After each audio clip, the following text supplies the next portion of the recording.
Good afternoon, everybody. Today we're going to evaluate two limits that at first might look like they have a denominator of 0, which would obviously be a problem, but once we manipulate them using algebra, we'll see that we can evaluate them, okay?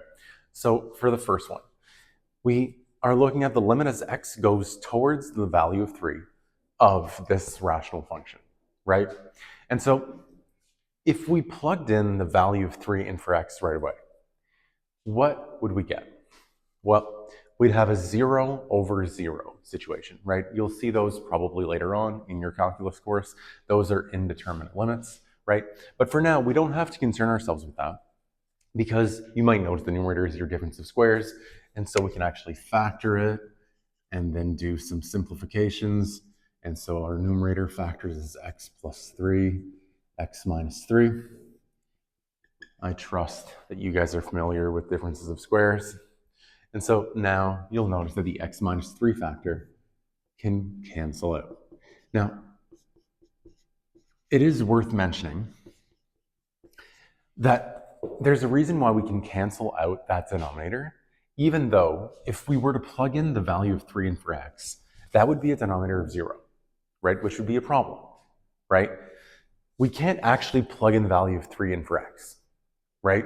This function is what we call undefined at x equals 3.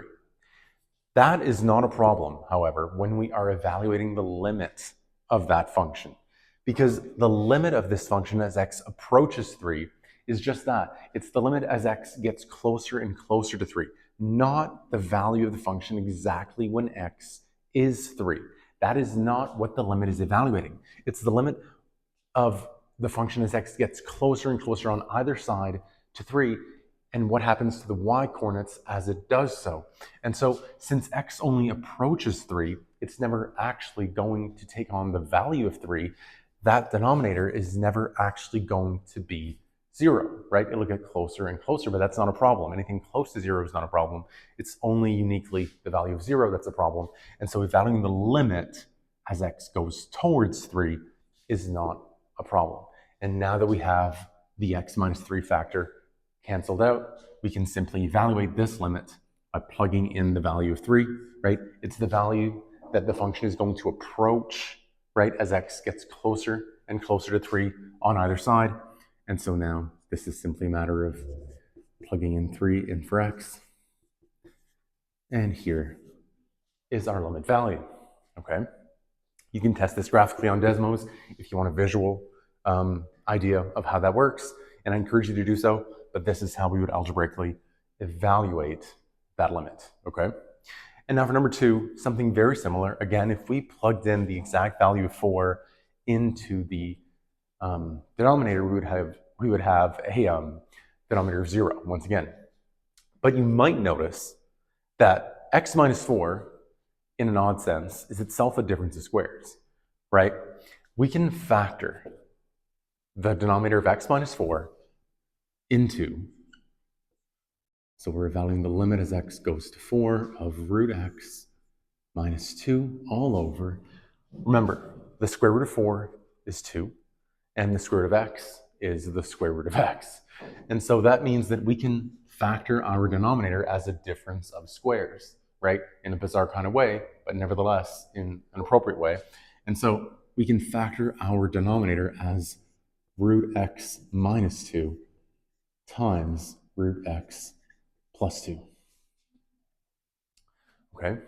Now, this doesn't make the problem of if we were to plug in the actual value 4 into x, we would still get a denominator of 0, right? Which would be a problem. But again, we're evaluating the limit of this function, right? i.e. the limit is the function, the limit of the function as x gets closer and closer to 4, not so much when x actually is 4, and so that denominator is never actually going to be equal to 0, which means we are not going to run into any problems. And so now you can once again see that the factor of x minus 2 can conveniently cancel out. And so now we are looking at a much simpler limit, rather the limit of 1 over the square root of x plus 2 as x approaches the value of 4. And so now, since we have no issues at all with this expression, we can plug in the value of 4 in for x. Again, we're looking at the limit of the function as x approaches 4, and as it does, the function is going to get closer and closer and closer to a y coordinate, right? A function value of 1 over the square root of 4 plus 2, 1 over 2 plus 2. And so we are heading towards a value of 1 over 4, or 0.25. And so I hope this helps. Again, I'm just highlighting the idea that limits are exactly that. They're the limits of what a function is heading towards in terms of the y coordinates as the x coordinates approach this value, not so much when x takes on that value itself, okay? More so as it gets closer and closer and closer, okay? So hope this helps. And if you guys have any other interesting limits that you'd want to see solved, please leave a comment down below. Thanks for watching.